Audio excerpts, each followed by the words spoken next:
Welcome to the Old Time Boxing Show on the Grueling Truth Sports Network. The Old Time Boxing Show is brought to you by the Retired Boxers Foundation and MyBookie.ag. I'm your host for the Old Time Boxing Show, Mike Goodpaster. Right now, I want to welcome in my co-host, Christopher Shelton. How you doing, Chris?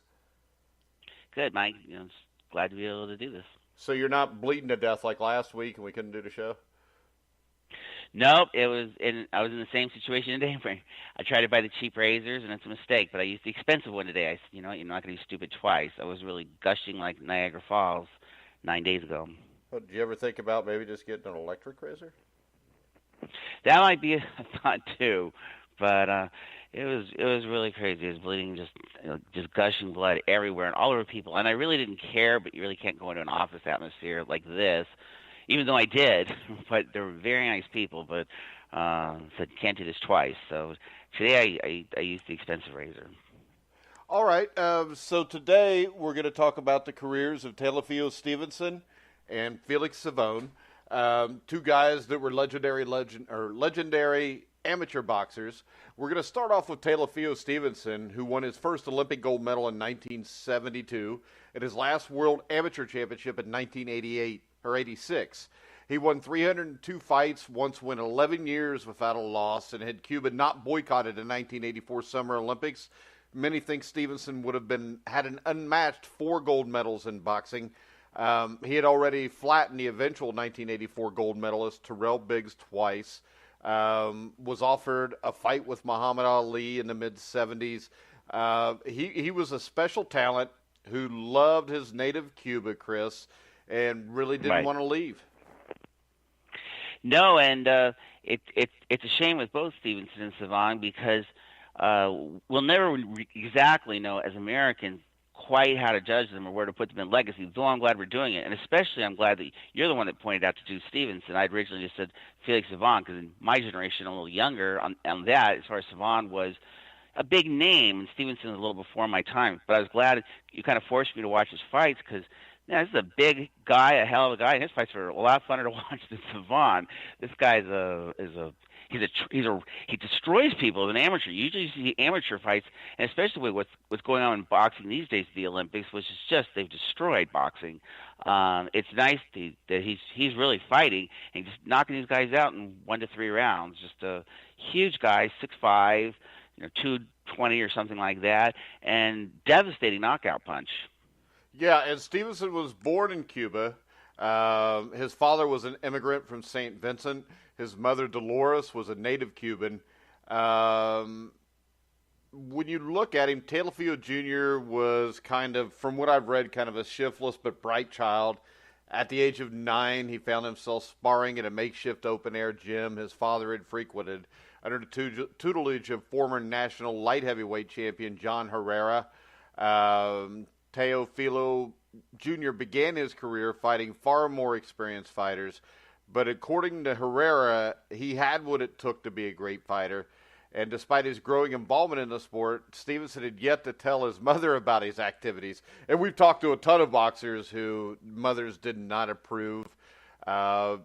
Eventually, his dad broke the news to his mom, who was furious, but she agreed to acquiesce and let the young man fight. Like I said, Herrera was his trainer. He won a junior title in Havana in the early 60s, I think around 1962. When you look at him, I think he really came onto the scene in 1972. He was 20 years old. He joined the Cuban national team for the 72 Olympics. In the quarterfinals, Stevenson met American boxer Dwayne Bobbick. Bobbick was a favorite to beat Stevenson. I mean, Bobbick was the favorite to win the gold medal there. And Bobbick in the 1971 Pan Am Games had beaten Stevenson. And when you look at what Stevenson did to Bobbick, I mean, it was quick. If you're watching a YouTube video, it only takes about 30 seconds to watch it. And I think that's really what brought him on the scene, especially in America and even worldwide.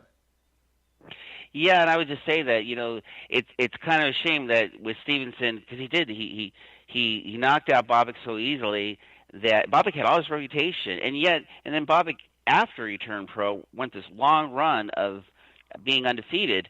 He's clearly, obviously he must be a good boxer, but unfortunately, because Stevenson beat him so easily, you sort of think, gee, maybe this guy isn't as good as we think. And then, unfortunately, because of the way history goes, we mostly remember Bobbitt as a professional getting knocked out one round by Ken Norton really easily. So all of a sudden, it's easy to think, you know what, maybe Bobbitt was overrated, and therefore Stevenson's victory doesn't mean much. So it was a heck of a victory at the time, and Bobbitt isn't a chump. He's just, there's some people that in their kind of high-profile moment don't look good, and that's how you judge him. And because he didn't look good in his high-profile moments, it sort of takes away from Stevenson's victory just a little, in the sense that nobody thinks, hey, Stevenson did what he had to do. He knocked out this guy easily. But now you think, well, he's knocked out a chump, even though Bobbitt was not a chump. He was supposed to be the great, unfortunately, white hope, but he was supposed to be the next great heavyweight.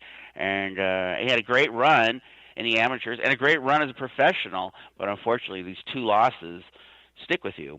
Yeah, and when you look at Bobbitt, he was a guy that I think was very talented, just couldn't take a punch that well. John Tate also starched him quick, which was somebody Stevenson would take out quickly also in the next Olympics.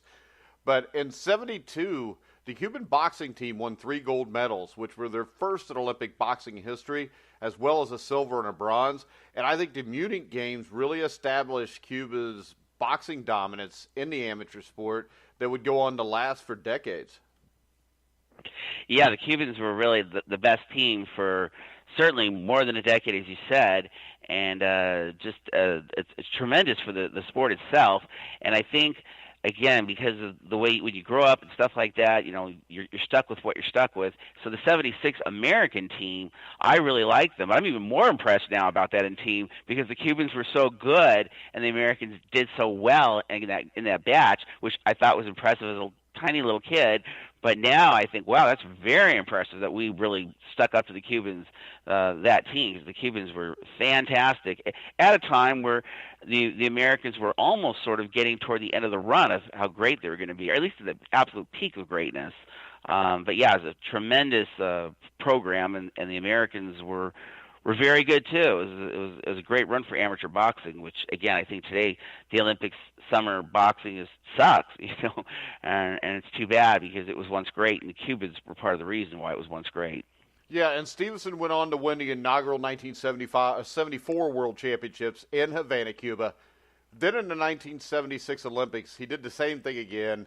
He knocked out everybody. So this is the second straight Olympics where he's knocked out everybody. The only knockout he didn't get in those 2 Olympics were in the championship or gold medal match in 1972, but that was because the Romanian actually was injured and couldn't fight.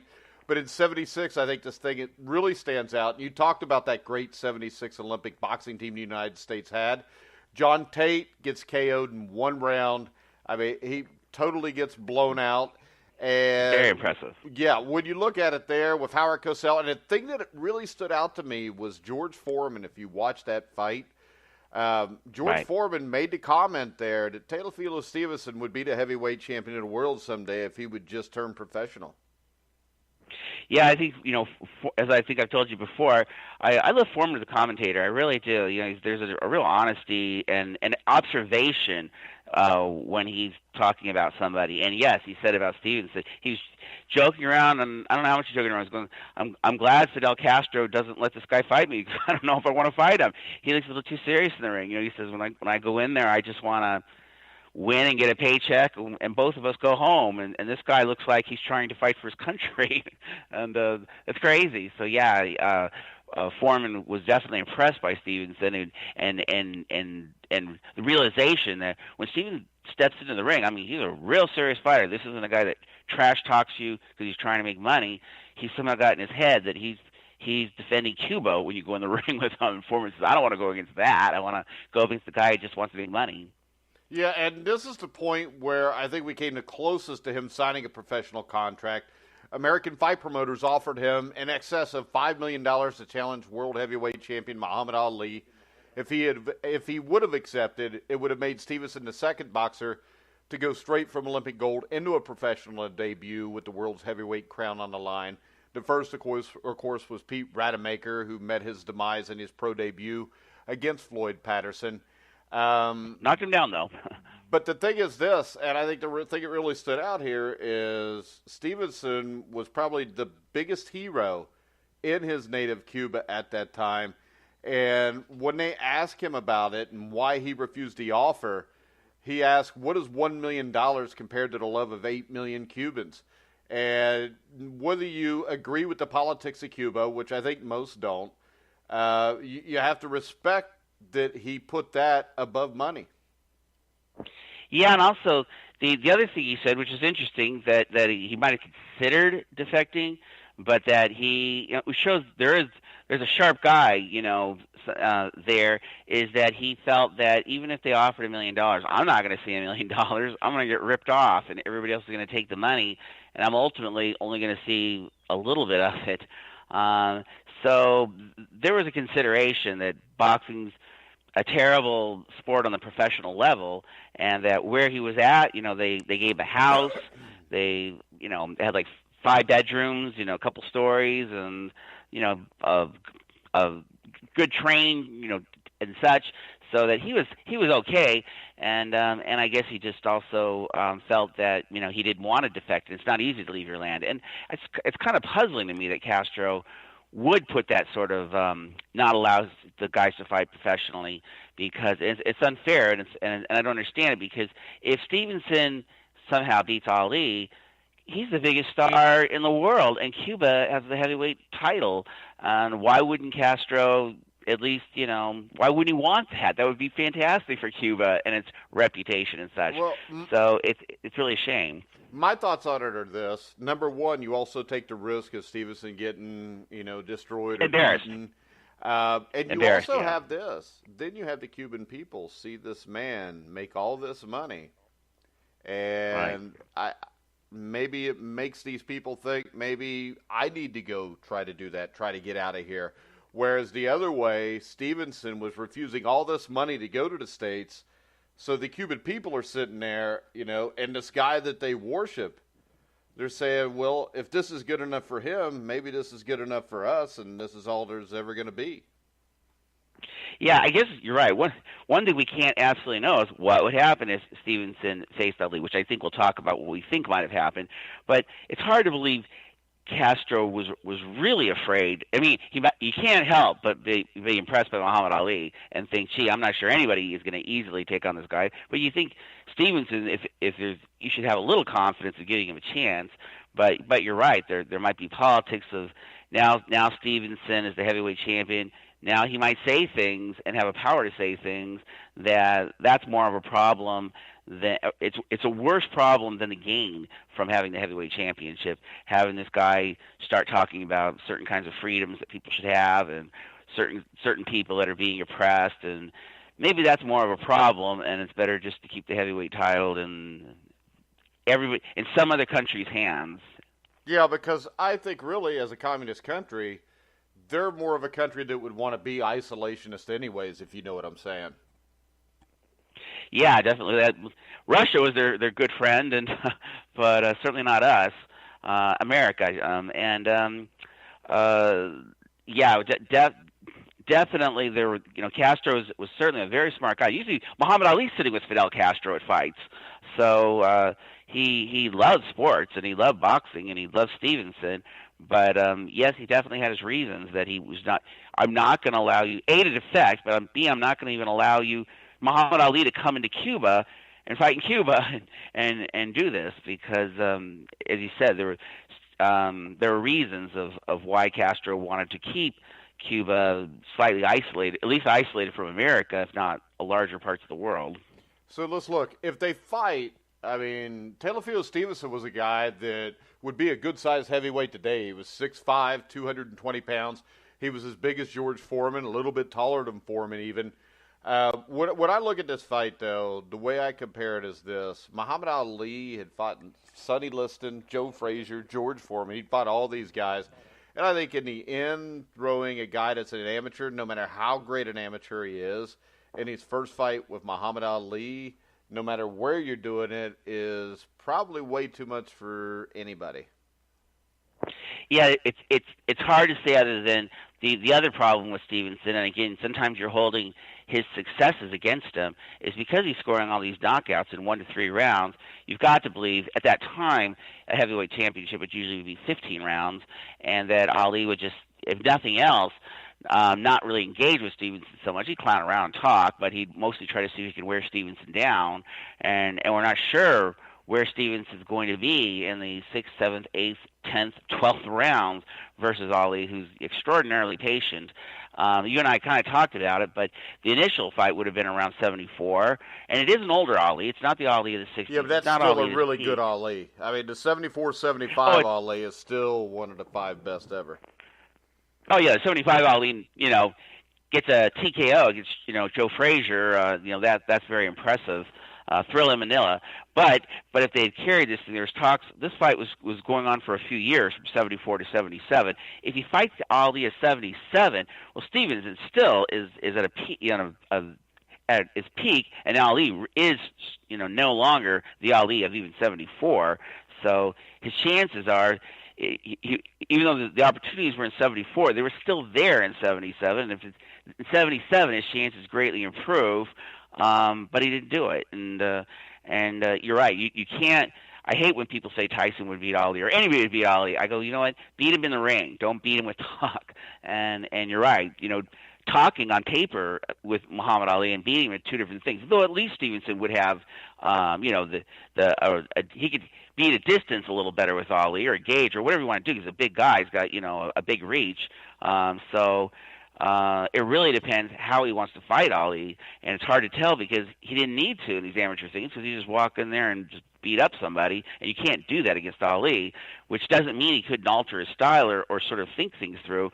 But, Ali didn't avoid Stevenson. Stevenson avoided Ali, even though it wasn't for he had to. He didn't really have a choice. But you can't hold that against Ali. So you just have to say, look, Ali's going to take this thing a lot more rounds than Stevenson's used to, and I'm not sure how well Stevenson would do if this thing keeps going to the 8th, 9th, 11th, 12th rounds. All right, so they didn't do it. We get to 1980. Of course, the United States had boycotted the Olympic Games.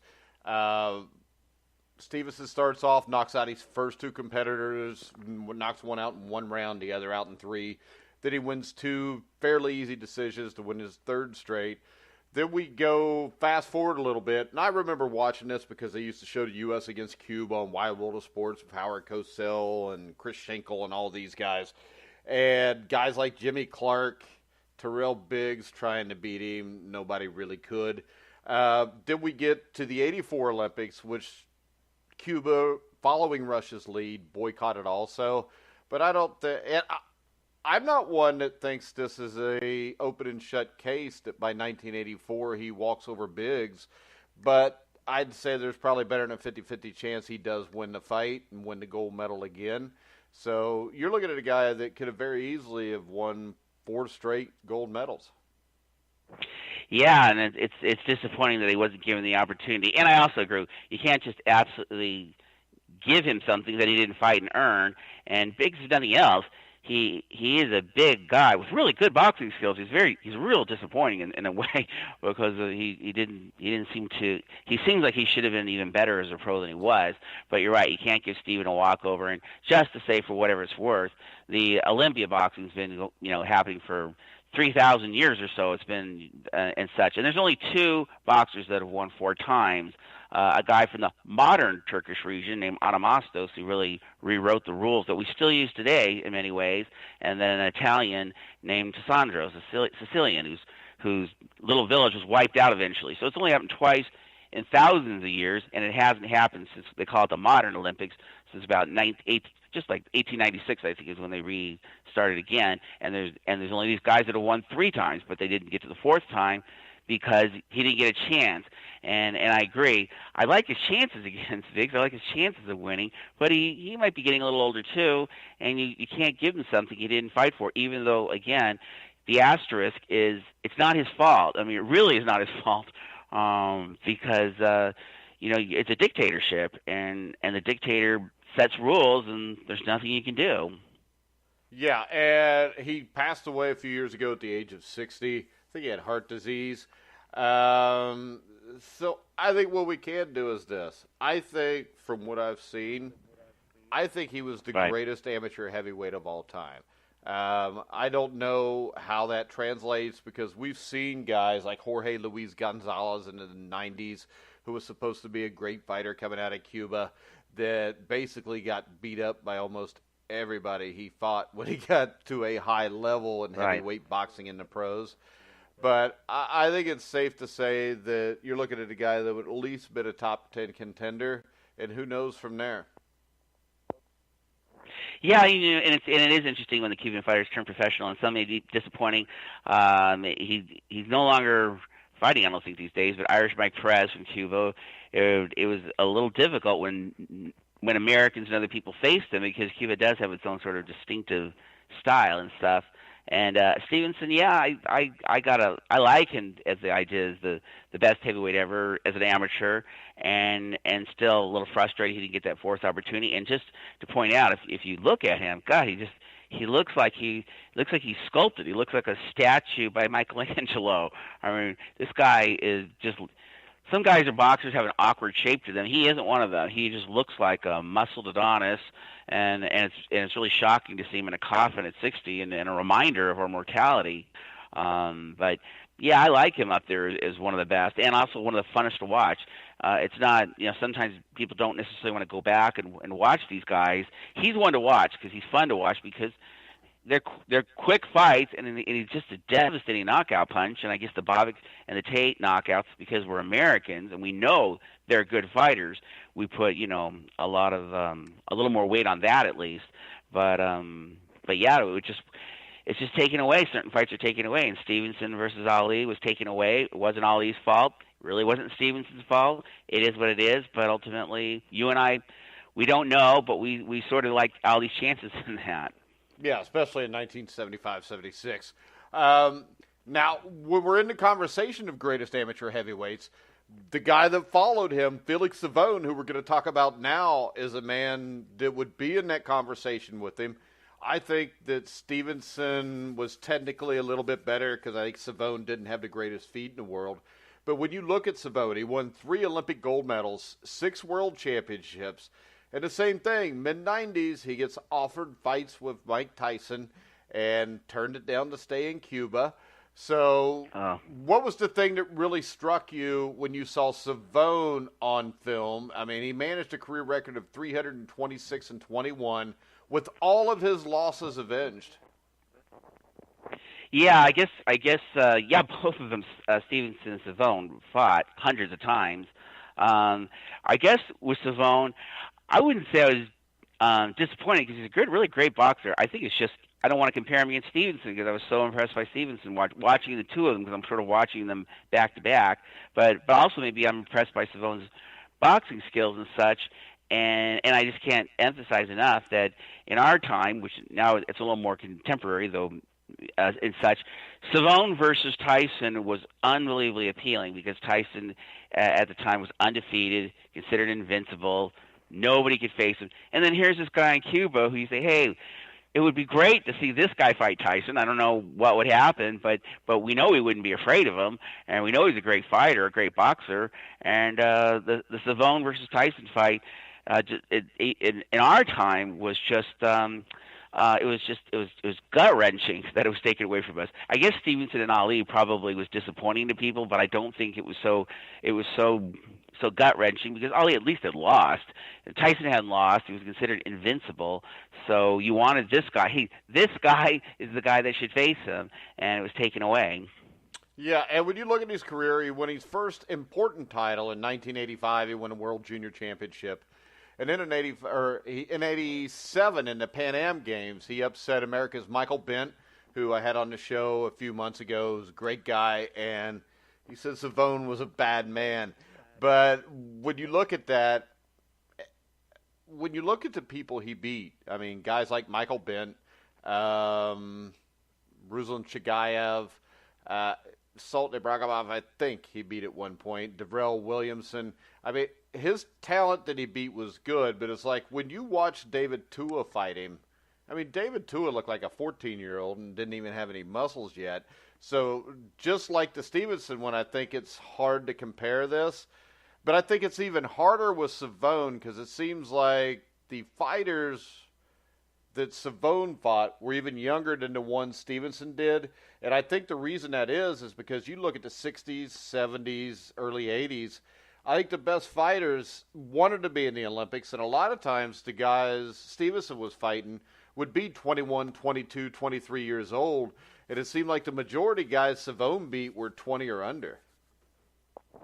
Well, and also it's I think it's more difficult to even deal with what Savon would be as a professional. As an amateur, there's no question. He ranks in the top. Some might rank him number one, but certainly there's no way not to rank him in the top five. With 3 titles, and unfortunately, he's also the victim for, as far as you and I in the world we encompass in boxing, that at least Stevenson could fight something what looks like a professional. He wasn't wearing headgear. He was throwing punches, knocking people out, while Savon was in a system where you really just want to lab jabs to the face and score points. So it's sort of a frustrating. It's doubly frustrating because he can't leave the country, so he can't fight professionally. He can't fight Tyson, and meanwhile he's in an amateur system, which is just ridiculous. But he fit himself into it. But unfortunately, it really isn't. And I guess it is boxing if it's called boxing and somebody wins, but it's really about landing punches to the face. They don't really score body shots, and there's really no reason or gain to really go out and punch and knock somebody out, while Stevenson engaged with someone. Savon boxed, and I think he was a very good boxer, but I think he also didn't have a choice. So he was a big guy, 6'4", a little over 200 pounds, but some guys you get frustrated. You go, hey, I want you to step in there and engage. You really don't benefit doing that. And the thing here is this, Chris, came around. There was only like 2 guys in all those Olympics that went the distance with Stevenson. There's only 2 guys that knocked out fighting against Savon. And Savon, his first Olympics in 1992, he beat a couple familiar names. He beat Donnell Nicholson in the quarterfinals for the United States, which was a close fight, 13-11. And then he dominated David Izon, who would go on to be a top 10 contender for a short period of time, from Nigeria, 14-1. 1996, Luane Kresnik is the only guy that I really noticed there, he was a decent fighter. You get to the third Olympics, he beat Michael Bennett from the United States in the second round, not to be confused with Michael Bent, 2 entirely different fighters. And then probably, to me, his most impressive win, because I think this guy was a really good fighter, he beat Sultan Ibragimov 21-13 in the championships in 2000 and won an Olympic gold medal. So really, when you look at this, he was offered a lot of money to fight Mike Tyson. But I think, number one, I mean, maybe it's probably a competitive fight in 96 and 97 just because of Savon's size. And I would give Savon a chance in 96 and 97 because let's face it, Mike Tyson was not nearly as good as he was 8 years before that. I think in 1988, Mike Tyson destroys Savon in a round or 2. I think in 96, Savon would have a chance. Yeah, I have to say that I agree pretty much with everything you said, in the sense that as much as when he was the kind of undefeated Mike Tyson, you're hearing Felix Savon, and because of the reputation and stuff, you think, oh, why won't they let him fight Savon? That would have been the wrong time for Savon to fight him. And ultimately, Tyson probably, you've got to like his chances. But you're right. By the time Savon was probably at his peak and ready to fight Mike Tyson was no longer at his peak, and that obviously then Mike Tyson has been defeated, and Mike Tyson's no longer invincible, and so then you like Savon's chances more. But the thrill has gone a little bit because the big excitement was when Tyson was undefeated. Well, I think if you do it in '96, though, if you remember, Tyson was treated like damn near Deontay Wilder is right now when he got out of prison. You fighting Peter McNeely, Bruce Seldon, Frank Bruno. Everybody still thought that Mike Tyson was Mike Tyson. So I think if you do it in '96 before Evander Holyfield gets a hold of him, then I think that you may have it would have been a huge fight before Holyfield got a hold of Tyson.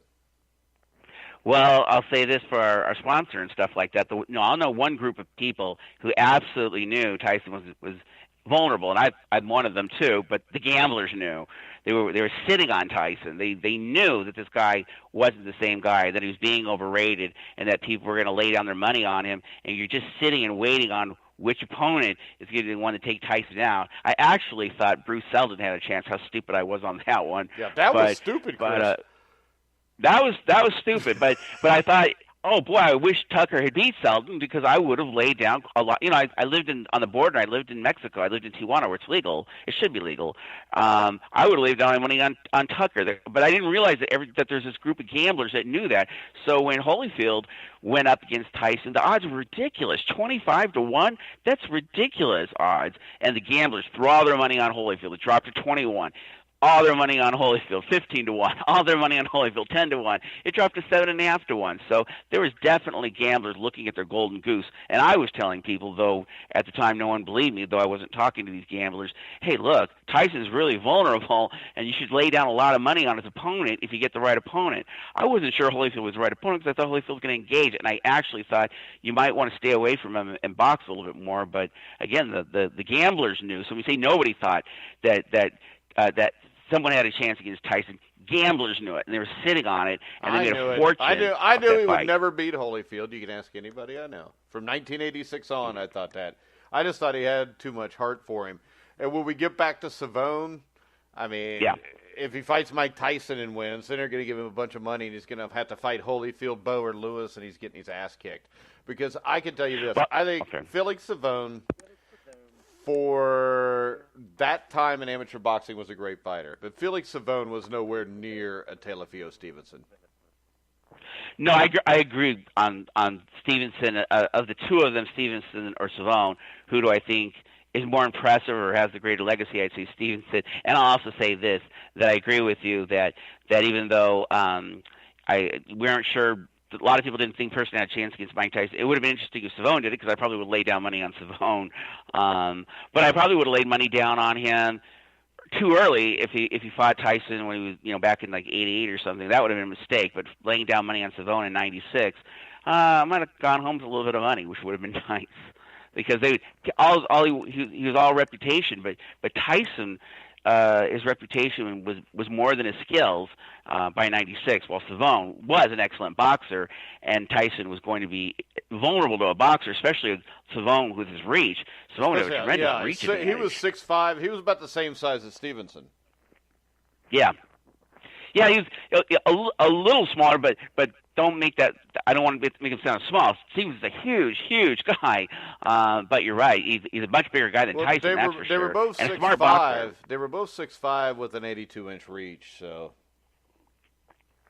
But Stevenson, anyway, I agree that 96 Savon is the wrong opponent for Mike Tyson, and people like me sure wish it happened and made a little bit of money. You can always use a few extra bucks. Yeah, you can always use some extra bucks. I can. But I did find it interesting to watch this, because I don't watch amateur boxing anymore, because it's not really boxing. It's completely different from what the pros are. You watch 76, I mean, there's no headgear. It looks like a real fight. In 84, they wore headgear, but it still looked like a real fight. So, to me, I mean, like I said, guys fought, especially Americans fought to their early 20s just to get a shot at the Olympics back then, because we know, you look at the 76 team and the kind of money that Sugar Ray Leonard, Leon Spinks, Michael, all these guys got to turn pro because they were Olympic gold medalists. People wanted to stay there. Nowadays, you don't see that as much. It's a completely different sport. And I could also say this, in 84, I think Biggs might have won just because of the fact that they're fighting in the United States. It had been Castro's Cuba, they're communists. Hell, who knows if he goes 3 rounds what the decision's going to be in amateur boxing, because amateur boxing seems to me is probably even more corrupt than professional boxing. Yeah, but I would like to say this, that it's really Olympic amateur boxing that's the biggest problem. But amateur boxing, at least on the Golden Gloves level, which I can still occasionally see in Arizona, is wonderful to see. It is wonderful to see the people that support this amateur boxing. It's wonderful to see the amateur boxers. They're pouring their hearts out. It is not corrupt. But unfortunately, by the time you get to the Olympics, they have this totally weird system that doesn't even look like boxing. Yeah, but see, and I feel the sorry. problem is this, Chris. When Yeah, people see boxing, they see it on the Olympic level. And if you yeah. go back and watch, like, because I know when I interviewed, like, Michael Bent, even Jerry Cooney, I mean, you go back and you look, Madison Square Garden was sold out, 20,000 people. The place was jam-packed for the Golden Gloves. If you watch a Golden Gloves event today from New York, they're fighting it in a ballroom in front of maybe 500 people. And I think the Olympic boxing has kind of destroyed the boxing down the line, which is another reason why boxing as a whole has dropped off, especially in this country. Yeah, Golden Gloves has lost its liver, especially in a place like Arizona, where it was a big deal at one time. There was and it lasted over several months, and it was very important because Arizona didn't have a professional football team, we didn't have a professional baseball team, so Golden Gloves was a really important thing, and you're right. Now when you go, it feels like sort of at a cheap club and such like that. Though if anybody wants to think about seeing that stuff, at least to me, it's still very exciting. I love to see these kids, pouring their hearts out, and it doesn't cost much money. Like I can't go to a concert with somebody famous, but I could still go to a blues concert. I could still pay just $15 to see something. You can see boxing; it doesn't cost you that much money. Boxers pouring their hearts out. It isn't corrupt yet. And then something happens when you have to train them to be amateurs at a Golden Gloves level versus the Olympics level, where you're going to have to alter their style and tell them, no more body punches, which is stupid, and then just keep trying to lab jabs to the chin. It's corrupt and it's not even boxing. It's really just it's a disgrace. But the Golden Gloves, you're right. It's sad that people don't attend them. You should, even if you don't know who any of the boxers are. Hey, it doesn't cost that much money. These are kids pouring their hearts out. You can talk to the boxers and talk to their managers. Boy, when I tell them, then they find out who I am, they treat me like I'm an important person. It's nice to feel like an important person. Because I'm not, but it feels good to have them look at me that way. And but it's wonderful to watch, and I hope people at least consider still going to Golden Gloves and supporting it. And the Olympics, they might as well just get rid of it, or let professionals. Why are professionals in every other sport except that one? And I would be encouraging, hey, keep it amateur. But since they've ruined it, for as far as even an amateur sport. Then what's the point of even having it, or let professionals do it, or do something to it? Hell, you're not. If you get professionals to do it, it's going to be lower level professionals because nobody at a high level is fighting more than once or twice a year anymore, much less 4 or 5 times in a week and a half. All right, Chris, I thought it was an interesting show. I thought it was a great topic. We're going to go ahead and wrap it up from here. We will be back next Monday, Chris. Okay, and I just want to say that it's a question. Next Monday, right at 1:00. Oh yeah, next Monday, and I just want to thank you again for picking Stevenson too, because I originally thought we should do Savon. He said, "Well, how about Stevenson too?" And it was just wonderful to watch Stevenson fight. It was wonderful to watch his bouts. So I'm so glad you said, let's make sure we do both of them. All right, guys. So 1:00 next Monday. You can go to thegruelingtruth.net, listen to our next show live. Me and Chris got to talk to see what that's going to be about because I got a good idea for that one too, Chris. But make sure you go to the iTunes store, download the Grueling Truth app so you get all of our shows. You can hear all of our shows on iHeartRadio, TuneIn, Spreaker, Stitcher, wherever you find sports podcasts, you'll find the Grueling Truth. So for Christopher Shelton, I'm Mike Goodpaster. You've been listening to The Grueling Truth, where the legends speak.